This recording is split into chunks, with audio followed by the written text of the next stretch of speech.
Bende Mataram. Audiobook, novel silat. Cerita, Hapraktikto. Bab 78. Lalu hati-hati mendekati dengan mengendap-endap. Ia melihat seseorang yang mengenakan pakaian sari hijau muda duduk bermenung menghadap empang. Di atas tanah berdiri dua golek, yang kanan seorang ksatria dan yang kiri seorang putri berpakaian kebaya. Dan kembali terdengar suaranya. Bertanyalah Titisari kepada Sang Aji, "Hai, bukankah sudah hampir 1 bulan penuh? Kau berjanji kepada ayah hendak mengunjungi. Entah engkau kalah atau menang mengadu kepandaian, itu bukanlah soal. Seseorang ksatria sejati harus menepati janji." Kemudian Sang Aji menjawab, "Aku masih harus menuntut dendam ayahku yang mati tersiksa orang." "Ah," seru Sang Aji dalam hati. Bukan main girangnya karena perempuan yang mengenakan sari hijau itu adalah Titisari, buah hatinya. Tiada ragu lagi, terus saja berkata nyaring. "Karena aku seorang ksatria sejati seperti katamu, maka aku kena kau pancing kemari." Titisari terperanjat. Ia menoleh dengan cepat. Kemudian tertawa. Tertawa manis sekali. Dengan gesit ia melompat bangun dan terus menghampiri. Sang Aji terus saja memberondong. Sahut Sang Aji tak kurang galak. "Kau benar-benar nakal. Masakan memanggil aku dengan cara begini?" Tetapi Titisari tidak meladeni.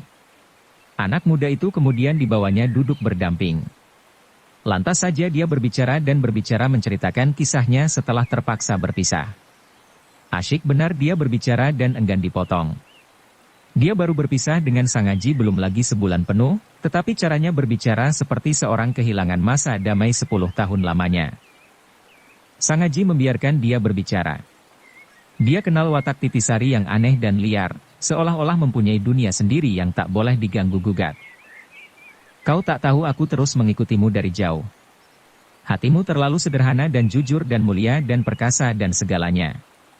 Itulah sebabnya aku senang padamu, meskipun kau tolol. Pamanmu jauh lebih pintar daripadamu. Dia segera mengetahui tanda bahaya, tidaklah seperti engkau. Karena kau tolol maka engkau meletuskan suatu rahasia. Lihatlah, karena ketololanmu, engkau dirundung malapetaka. Orang-orang datang mendaki Gunung Damar karena ketololanmu." Istilah tolol sudah sering diucapkan gadis itu terhadapnya. Sampai-sampai Gagak Seta pun memanggilnya si tolol, ia sudah kebal dan biasa disebut si tolol. Tetapi tatkala Titisari mengungkapkan sebab musabab terjadinya malapetaka di atas Gunung Damar, hatinya terkesiap. Seketika itu juga, mukanya menjadi pucat. Hatinya perasa lantas saja menuduh diri sendiri, bahwa dialah yang membuat gara-gara sebab musababnya gurunya kena malapetaka. Tatkala Titisari melihat kepucatan wajahnya, seketika berubahlah mukanya. Bertanya agak gugup, "Aji, kau sakit?" Sang Aji menggelengkan kepala. Ia menundukkan kepala. Dan Titisari bertambah gugup bertanya menegas. "Mengapa?" Dengan bersekat-sekat Sang Aji menjawab, "Memang aku tolol." "Siapa bilang kau tolol?" "Aku boleh berkata tolol kepadamu, tetapi orang lain tak boleh berkata begitu." "Karena tolol bukan goblok?" "Bagiku berarti." Ia menghentikan sejenak, mukanya mendadak berubah merah jambu. Kemudian membanting kepalanya dan membiarkan bersandar di dada Sang Aji yang bidang. Katanya penuh perasaan, "Baiklah Aji. Mulai detik ini aku berjanji kepadamu, takkan menyebutmu tolol, kau mau memaafkan kesalahanku ini." Terkejut Sang Aji mendengar ujar Titisari seperti orang bersalah. Sama sekali ia tak bersakit hati disebut si tolol olehnya. Hanya saja dengan tak sengaja, gadis itu menembak jitu sebab musabab terjadinya kegemparan di atas Gunung Damar. Hal inilah yang membuatnya dia kaget dan menjadi perasa. "Titisari, sama sekali kau tak bersalah kepadaku," sahutnya gagap. Titisari tak berkutik, mukanya penuh sesal sejurus kemudian ia mendongak mengamat-amati muka Sang Aji. Mendadak saja oleh gerakan itu bau harum menusuk hidung Sang Aji. Pemuda itu lantas berdebar-debar hatinya. "Aji, mengapa engkau bergemetaran?" tanya Titisari. Sang Aji bertambah gagap jantungnya sehingga tak kuasa menjawab. "Aji, oh Aji," kata Titisari penuh perasaan. "Tak tahukah engkau, bahwa aku selalu memikirkanmu? Tatkala kulihat engkau mendaki gunung, patahlah hatiku. Aku terus dibawa pulang ayah ke Karimun Jawa. Tetapi seminggu kemudian, aku minggat lagi. Titisari berhenti sejenak mengesankan. Kemudian meneruskan, kau tahu Aji, ayahku tak boleh dibuat mainan. 1 tahun kau berjanji bertemu, dia akan menunggu tepat 1 tahun pada tempat yang ditentukan. Kau berjanji 1 bulan hendak menghadap padanya, maka ia akan menunggumu 1 bulan tepat. Hanya saja, kau belum biasa belajar.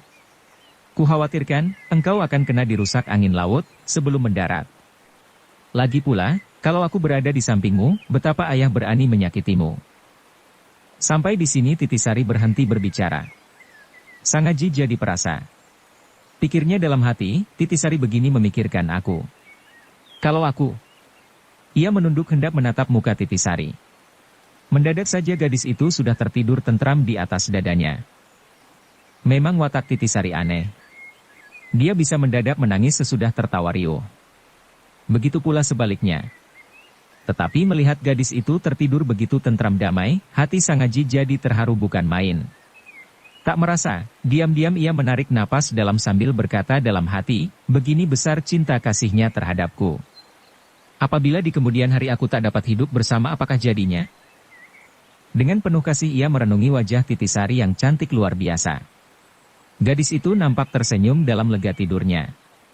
Agaknya dia telah berhari-hari lamanya kurang tidur memikirkannya. Kini yang dipikirkan siang malam telah berada di sampingnya. Betapa hatinya takkan tentram damai? Mendadak terdengar Titisari berkata lembut. Aji, kau tadi menyesali aku? Tidak. Tidak. Sang Aji gugup. Mengapa kau pucat? Karena.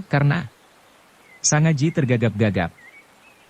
Baiklah, mulai saat ini aku berjanji takkan memanggilmu si tolol lagi, kata Titisari penuh sesal.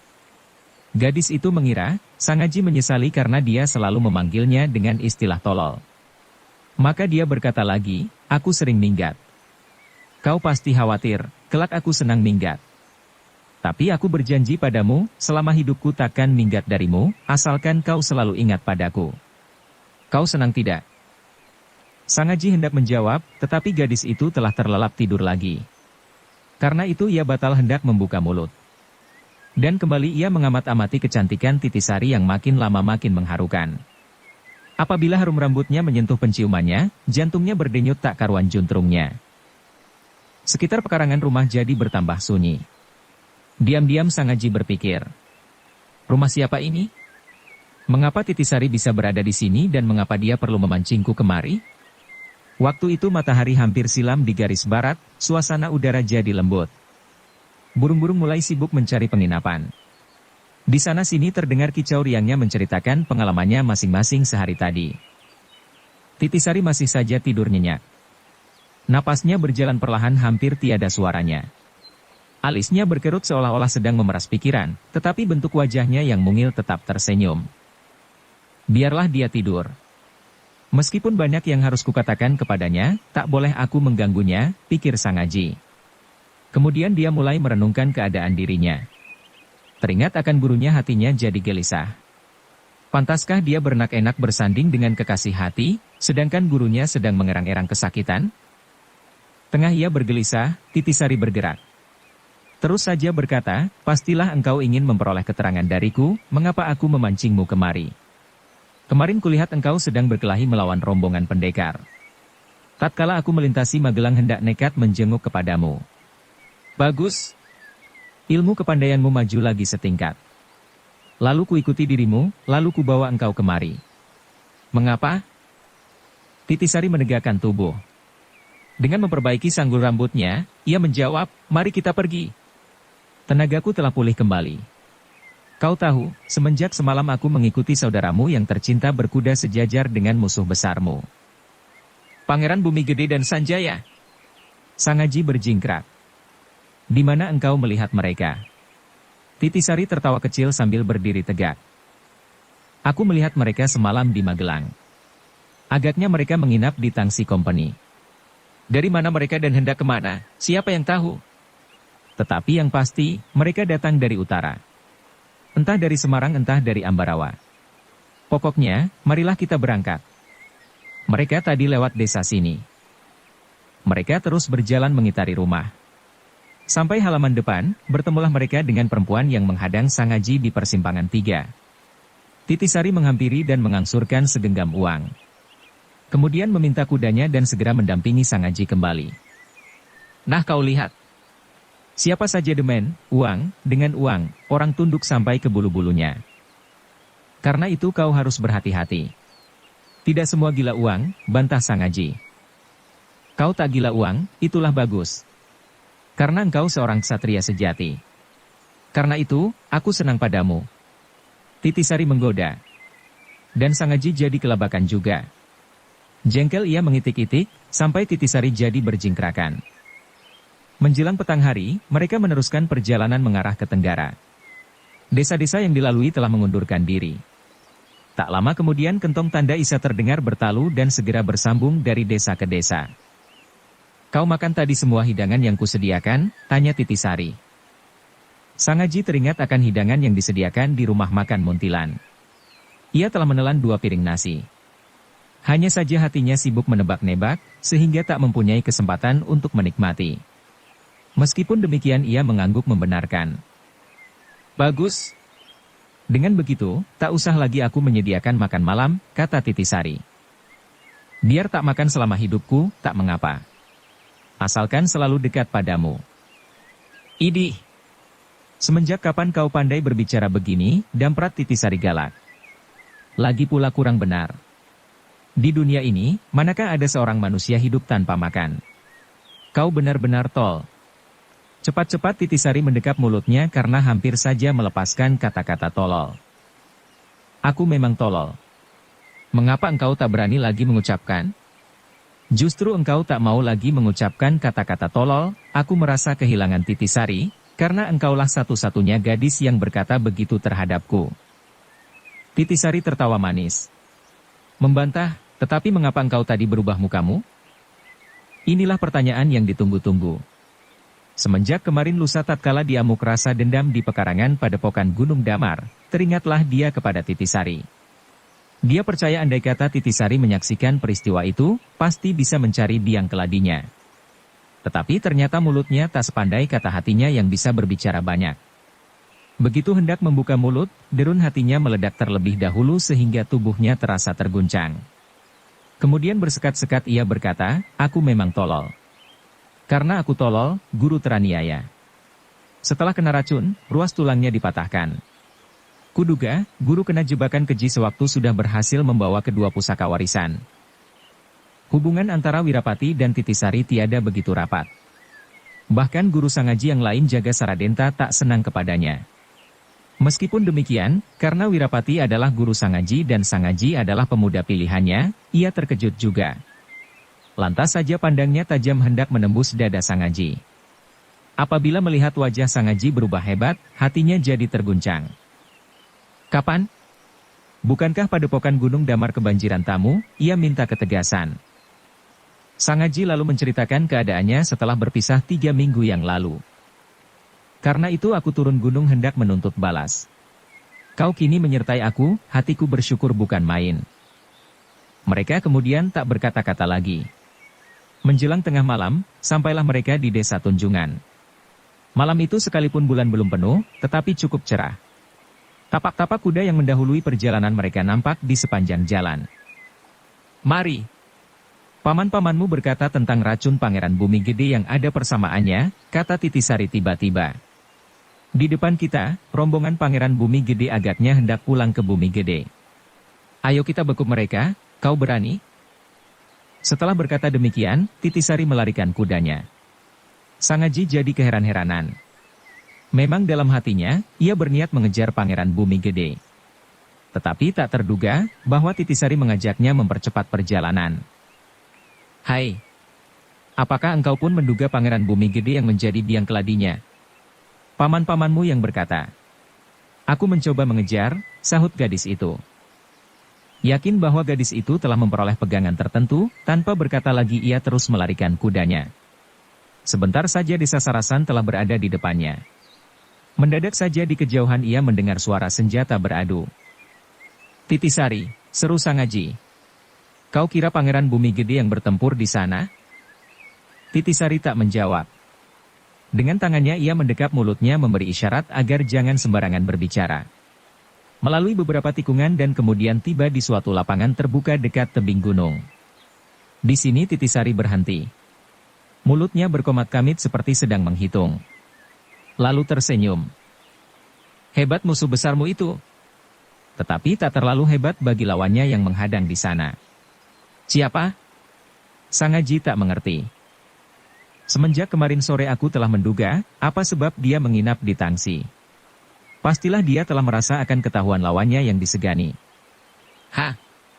Lantas dia hendak menyesatkan. Terang sekali ia hendak menuju ke Yogyakarta, mendadak saja umbulah pikirannya pulang ke Bumi Gede dahulu dengan menyekat jalan pegunungan. Pasti dia mengetahui pula, bahwa lawannya bersarang di luar kota Yogya. Siapa lawannya itu? Kalau kau tak tahu, masakan aku tahu, sahut Titisari cepat. Lihat. Lawannya datang dari arah sana. Dari jauh nampaklah serombongan barisan obor yang terpecah menjadi 3 bagian. Mereka datang dari arah barat daya dan terus memotong perjalanan dengan menempati gundukan-gundukan tinggi. Melihat mereka, hati Sangaji tertarik. Meskipun Titisari belum menerangkan apa sebab dia dipancing dengan cara begitu, lapat-lapat dapatlah dia menebak. Agaknya Titisari telah mengikuti perjalanan Pangeran Bumi Gede semenjak pagi hari. Ia ingin Sangaji berangkat seorang diri agar tak diketahui oleh Pangeran Bumi Gede yang terkenal cermat dan cerdik. Kemudian dengan jitu ia mengatur perjalanannya. Karena telah mengenal wataknya, dengan gampang ia dapat menuntunnya seperti menuntun keledai belaka. Diam-diam ia berpikir, benarlah kata-kata Panembahan Tirtomoyo dahulu. Otak Titisari luar biasa cerdik. Apabila menghendaki jiwaku, aku baru sadar setelah terbaring di dalam liang kubur. Tetapi kalau Titisari benar-benar menghendaki jiwaku, apakah yang kusesalkan? Mati di tangannya adalah suatu kebahagiaan. Waktu itu Titisari melompat dari atas kudanya. Terus saja dia lari berendap menghampiri bukit. Sangaji meniru perbuatannya. Segera ia telah dapat menjajari. Mereka kemudian memotong jalan dan bersembunyi di balik batu yang berada di arah timur. Gerak-gerik gesit dan enteng. Berkali-kali mereka melompat dan menyusup gerumbul. Apabila sudah berada di balik batu, mendadak Titisari lari lagi mengarah ke sebuah gubuk. Sangaji mengikutinya pula dengan hati-hati. Segera mereka melihat seorang pemuda gagah berada di atas kuda. Pemuda itu mengenakan pakaian serba putih. Meskipun hari remang-remang gelap, namun kesan wajahnya seolah-olah dapat menembusi jantung alam. Siapa dia? Sangaji mencoba menduga-duga. Titisari seperti mendengar bunyi hatinya. Ia berbisik.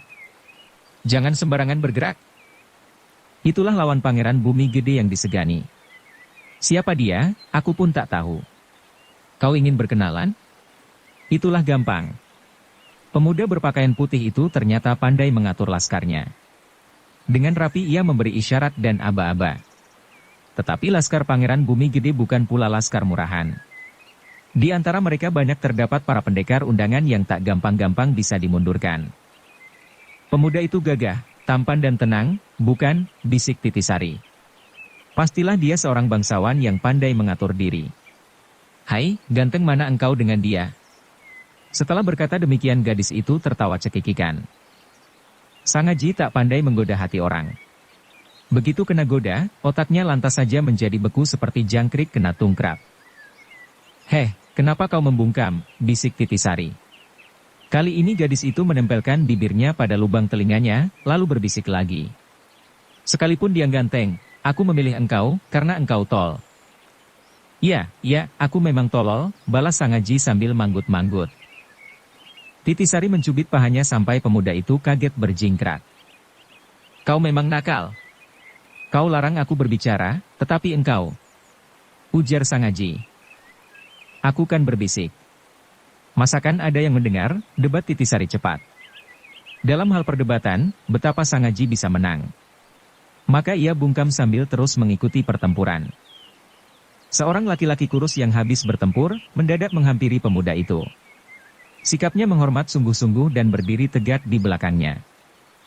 Apa kabar, Paman, berkata pemuda itu. Gusti Pangeran.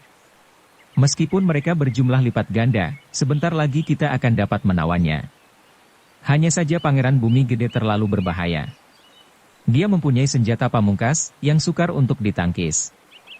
Itulah lawan Pangeran Bumi Gede yang disegani. Siapa dia, aku pun tak tahu. Kau ingin berkenalan? Pemuda itu berdiam diri menimbang-nimbang. Bagaimana menurut pendapat paman? Hamba menunggu perintah Gusti Pangeran, sahut orang yang bertubuh kurus dengan hormat. Mereka tak berbicara lagi. Pandangnya beralih kepada medan pertempuran.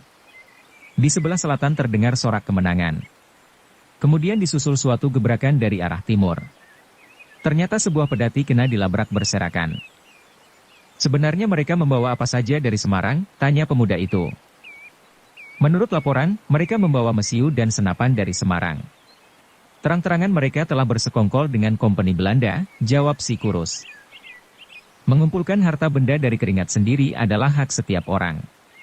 Tetapi dia akan membuat sengsara rakyat jelata, karena itu meskipun masih kerabat.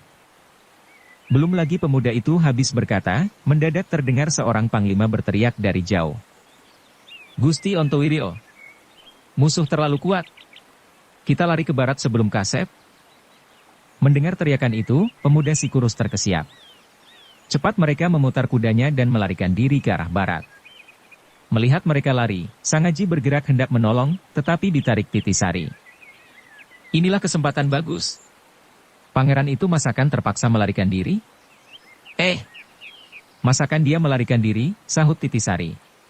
Lihat saja, Pangeran Bumi Gede sebentar lagi akan terjebak. Inilah suatu tipu memancing harimau galak dari guanya. Perkataan gadis itu menyadarkan Sangaji. Tetapi ia masih bersangsi juga. Dengan cemas ia menebarkan penglihatannya ke medan laga. Lihat. Siapa itu yang terkungkung di selatan, kata Titisari. Cepat Sangaji mengalihkan penglihatan. Samar-samar ia melihat seorang pemuda dikeroyok dari semua penjuru. Pemuda itu berkelahi dengan nekat. Pedangnya menyambar-nyambar dengan menikam tiap orang yang berani mendekati. Tak kala diamat-amati ternyata dia Sanjaya. Saudaramu yang baik hati itu, betapapun juga takkan bisa melawan mereka. Kita tolong tidak? Aku berjanji kepada Nuraini hendak mempertemukan. Bagus. Bukankah pangeran itu kekasih Gusti Retnoningsih? Semenjak kapan ingatanmu begitu cemerlang terhadap nama-nama seorang dara? Bagaimanapun juga, sebagai seorang gadis Titisari besar cemburunya. Dan begitu Sangaji kena disemprot, lantas saja terbungkam sekaligus. Buru-buru pemuda itu ingin memperbaiki. Gusti Ayu Retnoningsih bukankah murid Paman Suryaningrat? Baik. Pergilah engkau menolong pangeran itu. Aku akan menolong saudara yang baik hati, demi Nuraini. Sehabis berkata demikian, gadis itu terus saja melesat maju. Sangaji jadi tak sampai hati. Cepat ia mengejar sambil berkata, Titisari, kita tolong dia. Tetapi dia harus diinsafkan. Itulah urusanmu. Bagiku hanya memikirkan Nuraini semata-mata, sahut Titisari. Tetapi gadis itu mengangguk. Matanya bersinar terang, karena melihat Sangaji tak jadi menolong Pangeran Ontowiro. Ternyata Sangaji lebih menaruh perhatian kepadanya daripada lainnya. Bagi seorang gadis itulah suatu bahagia tiada taranya. Awas panah, mendadak Sangaji berteriak. Waktu itu dua batang panah menyambar berdesingan. Syukur, yang memanah bertenaga sehingga menerbitkan suara. Andai kata tidak, pastilah susah diketahui. Titisari nampak tenang. Dengan acuh tak acuh ia songsong kedua panah itu, sekonyong-konyong mengelak sambil mengibaskan tangan. Sangaji terkejut setengah mati. Tetapi melihat gadisnya tak kurang suatu apa, hatinya girang. Terus saja menegur. Titisari, kenapa kau begitu sembrono? Bukankah engkau yang lebih sembrono? Terang sekali aku membutuhkan bantuanmu, tetapi engkau hendak menolong orang lain, sahut Titisari Aleman. Sangaji tercengang. Sejenak kemudian berkata, baiklah. Kau berada di belakangku, biar kulabraknya mereka seorang diri. Sehabis berkata demikian, Sangaji lalu melompat maju menerjang segerombolan orang yang sedang menyerang laskar yang mengepung Sanjaya. Memang terhadap begundal-begundal Pangeran Bumi Gede ia benci bukan main. Dalam benaknya, pangeran itulah yang menganiaya gurunya dan membunuh ayahnya. Sebaliknya terhadap Laskar Pangeran Ontowiryo ia tiada mempunyai permusuhan. Kalau saja ia ikut menyerbu sebenarnya hanya ingin menolong Sanjaya belaka atas anjuran Titisari. Maka sambil menyelam ia minum air. Begitu masuk ke gelanggang terus saja melabrak musuh yang dibencinya. Mendadak 3 batang anak panah menyambar padanya. Cepat ia menyampok jatuh dan terus menjejak tanah dan membalas si pembidik. Orang itu terkejut setengah mati. Mau ia melompat, lengannya telah kena dipatahkan dan dibanting di tanah. "Anak jadah! Kau manusia bosan hidup?" Terdengar seseorang memaki dari kejauhan. Sangaji terkesiap. Ia seperti mengenal suara itu. Tengah ia mengingat-ingat sebuah kampak melayang di atas kepalanya. Kampak itu sangat tajam sampai memantulkan cahaya dalam malam. Melihat serangan itu, Sangaji terkejut. Terang sekali penyerangnya bukan orang sembarangan. Cepat ia mengendapkan diri dan terus membalas menyerang dengan salah satu jurus ciptaan Kiai Kasan Kesambi dengan dibarengi ilmu sakti Kumayan Jati. Tak usah mengulangi lagi, musuh yang melemparkan kapak kena terhajar pundaknya dan patah seketika itu juga. Tatkala tersambar gaya tulisan, mendadak kontal 10 langkah dan terbanting di atas tanah sampai pahanya remuk. Orang itu menjerit menyayatkan hati. Kini Sangaji mengenal siapa dia, dialah si setan kobar yang dahulu pernah mengancamnya di rumah penginapan dan pernah dihantam pingsan sewaktu lagi melatih ilmu sakti Kumayan Jati di perbatasan desa Karangtinalang. Sangaji menyesal bukan main. Dalam hatinya ia cemas setan kobar terbinasa olehnya. Sebab bagaimanapun juga, tak perlu ia menggunakan ilmu dahsyat tersebut, mengingat orang itu terpental pingsan tatkala dia baru melatih ilmu Kumayan Jati. Pikirnya, benar-benar dahsyat ilmu gabungan ini. Meskipun dia kini bukan tandinganku, tetapi jatuhnya begini gampang. Teringat akan pendekar Warokudawanengpati dan Watu Gunung yang dapat dipukulnya sekali jatuh, ia memaklumi mengapa setan kobar tak berdaya sama sekali.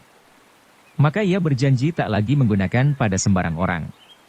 Pikirnya kemudian sambil menerjang yang lain, aku turun gunung hendak membalas sakit hati guru. Ilmu yang diwariskan kepadaku, bukankah ilmu bernilai tinggi pula? Mengapa aku tak menggunakan lagi? Tengah ia menerjang laskar yang lain, mendadak dari samping muncul 2 orang lagi yang bersenjata golok dan pedang. Mereka adalah Kartawirya dan Cekatik gelar ceker bebek. Ia menduga, pastilah Yuyurumpung berada pula di sini. Maka dengan sebat ia menangkap sambaran tombak seorang laskar yang menusuk dari depan. Sekali ia menarik dan orang itu terjungkal ke depan. Waktu itu pedang dan golok Kartawirya bukanlah tokoh sembarangan, Cekatik sedang menetak padanya. Cepat ia menendang orang itu ke samping sambil memunahkan pedang dan golok berbareng dengan ilmu ajaran Wirapati. Jangan disangka ilmu ajaran Wirapati adalah ilmu lumrah.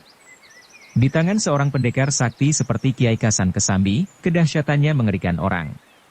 Begitu pula, kini Sangaji telah memiliki ilmu Kumayan Jati yang bertenaga dahsyat.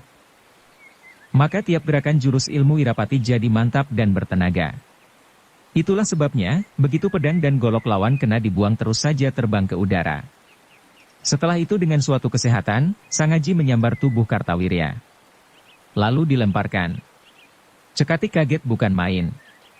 Mau ia menghindar, tetapi datangnya tubuh Kartawirya terlalu cepat. Terpaksa ia mengadu tenaga. Tetapi bagaimana dia bisa melawan tenaga Sangaji? Begitu kena bentur, seketika itu juga jatuh terbalik dan terkapar pingsan tak sadarkan diri. "Hai, masih saja kamu sekalian mengotot? Apakah ingin kutumpas semua?" gertak Sangaji kepada yang lain dan terus menyerbu dan menyerang kalang kabut. Sudah barang tentu laskar Pangeran Bumi Gede bukan tandingannya. Begitu kena terhajar, mereka lari berkau-kau. Setelah mereka melarikan diri, Sangaji menoleh kepada Laskar Ontowiryo yang masih berkutat mengepung Sanjaya. Orang itu biarkan saja seorang diri yang menangkap. Lebih baik kalian mengubur mereka. Mereka tadi melihat betapa perkasa pemuda itu. Mereka mengira, pastilah salah seorang sahabat Pangeran Ontowiryo yang semenjak mudanya senang bergaul dengan orang luaran. Maka begitu mendengar anjurannya, mereka lantas mengundurkan diri dan terus memburu Laskar Pangeran Bumi Gede yang melarikan diri. "Adik Sanjaya, apakah kau terluka?" kata Sangaji. Semenjak Sanjaya kena terhajar Adipati Surengpati, ilmu saktinya telah punah. Kini ia hanya memiliki ilmu ajaran Ki Hajar Karangpandan belaka. Sedangkan ilmu sakti ajaran Pringgasakti telah lenyap. Itulah sebabnya ia tak segarang dahulu begitu kena keroyok, meskipun ilmu ajaran Ki Hajar Karangpandan masih tetap gagah dan tangguh. Karena sibuk melayani pengeroyokan, ia tak mengetahui munculnya Sang Aji. Baru setelah mendengar jerit setan Kobar dan kedua orang pembantunya, ia menoleh. Mula-mula ia mengira salah seorang lawan pihak Pangeran Ontowiryo yang tangguh. Tetapi manakala ia mendengar suara Sang Aji sewaktu menggertak sisa laskarnya, terus saja ia mengenal. Hatinya lantas menjadi ciut. Ia merasa bukan lagi tandingnya, setelah kena terhajar. Bahkan gurunya pun dahulu, Pringgasakti, tak mampu memenangkan. Bersambung ke bab 79. Dukung kami dengan subscribe, follow, like, komen dan share. Terima kasih.